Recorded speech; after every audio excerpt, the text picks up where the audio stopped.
देखिए, कल मैंने बोला था कि मैंने क्या बोला था 2014 में प्रधानमंत्री जी ने खुद ने कानून बनाया था, अपने नियम बनाए थे बीजेपी के लिए कि 75 साल की उम्र होने पे भारतीय जनता पार्टी के अंदर उनको भारतीय जनता पार्टी अपने किसी भी नेता को किसी तरह की कोई जिम्मेदारी नहीं देगी और उनको रिटायर किया जाएगा।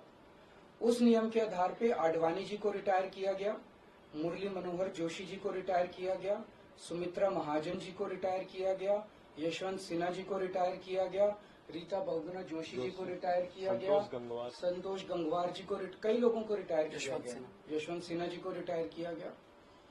तो कल जब मैंने कहा कि उस नियम के हिसाब से 17 सितंबर 2025 यानी कि अगले साल प्रधानमंत्री जी जब 75 साल के हो जाएंगे तो वो भी रिटायर हो जाएंगे।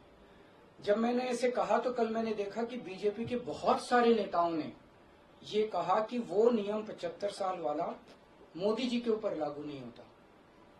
तो मैं समझता हूं कि जब भी ऐसा कुछ होता है, जब किसी पार्टी के सबसे बड़े नेता के ऊपर कोई टिप्पणी की जाती है तो जाहिर तौर पे उनकी पार्टी के लोग उनको उनके समर्थन में बोलते हैं। लेकिन मैं समझता हूं कि प्रधानमंत्री जी ने कुछ नहीं बोला। अभी उनकी पार्टी के नेता कह रहे हैं कि नहीं, हम उनको रिटायर नहीं होने देंगे, ये उनकी भावना है, उनके पार्टी के नेताओं की भावना है।